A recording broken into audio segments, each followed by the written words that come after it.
कहा जाता है जब भगवान विष्णु के श्री कृष्ण बन के धरती पर आने का समय हुआ तो स्वर्ग के ढेर सारे ऋषि मुनि भी स्वेच्छा से धरती पर आ गए। धरती पर आके गोप गोपनी बन गए। जिस ईश्वर के दर्शन के वो स्वर्ग में लालायित रहते थे, उनके अब उनको दर्शन होने थे, तो वो धरती पर आके खुश थे। यानी कि ईश्वर के दर्शन मात्र के लिए लोग स्वर्ग छोड़ धरती पर आ जाएं, तो वो ईश्वर धरती पर हैं अभी। स्वर्ग में कहा जाता है जो चाहो सब रहता है, सिर्फ आचरण सही रखने होते हैं। ईश्वर सब देते हैं। वैज्ञानिकों ने पता लगाया कि ब्रह्मांड में प्रकाश की गति से ज्यादा तेज कुछ चल नहीं सकता, तो वो बॉर्डर लाइन है जहां ये भौतिक ब्रह्मांड खत्म होता है, वहां से स्वर्ग शुरू। भौतिक ब्रह्मांड प्रकाश के गति तक, उसके बाद स्वर्गलोक शुरू। और स्वर्ग भी एक नहीं, 7 स्वर्ग, जिसे पैराडाइज कहते हैं। वो 7 स्वर्ग में से सबसे निचला वाला स्वर्ग है, जिसे वैकुंठ लोक कहा जाता है। वो 7 में सबसे विशिष्ट है। तीसरा स्वर्ग है जहां के राजा इंद्र हैं। जो लोग धरती पर ईश्वर को जानते हैं वो जानते हैं,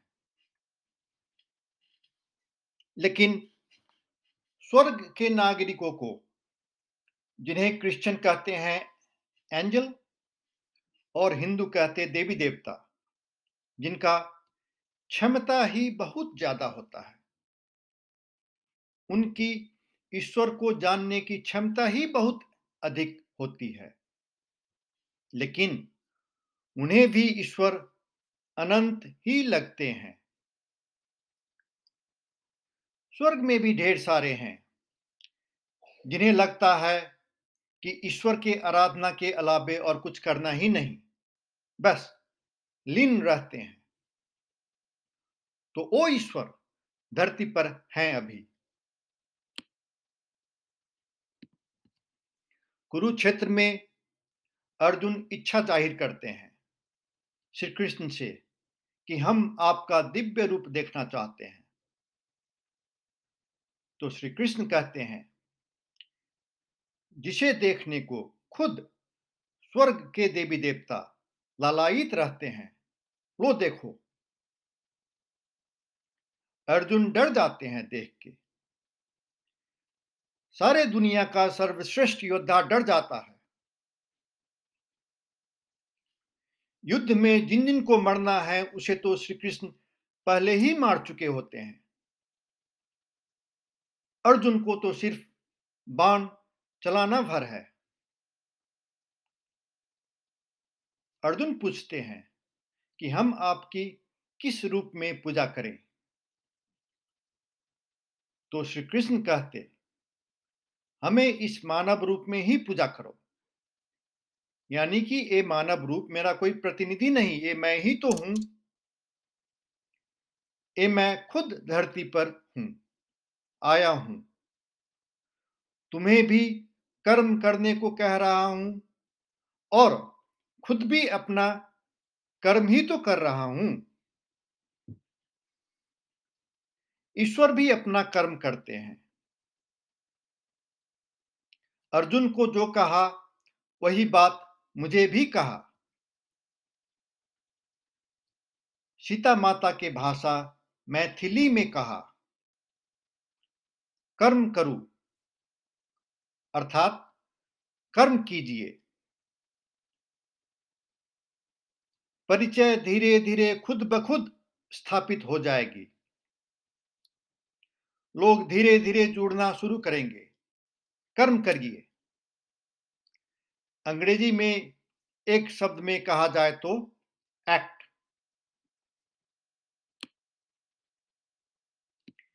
किसी ने भोज के सारे बंदोबस्त पहले से कर दिए, आपको सिर्फ भोजन करना है। सृष्टि तो आपकी नहीं, सारा का सारा बंदोबस्त ईश्वर का। आपको सिर्फ अपना कर्म करना है, उतना तो करो। सर्वव्यापी, सर्वशक्तिमान, सर्वज्ञानी ईश्वर धरती पर मानव अवतार में आए हैं। जैसे कि आप स्वेच्छा से मानव शरीर छोड़ किसी मेढक के शरीर में चले गए हों या तितली बन गए। मानव जाति के कल्याण के लिए ईश्वर मानव रूप भी धारण करते हैं। अभी वही तो हो रहा है। राम लौट के आ गए, कृष्ण लौट आ गए, बुद्ध लौटे चले आए।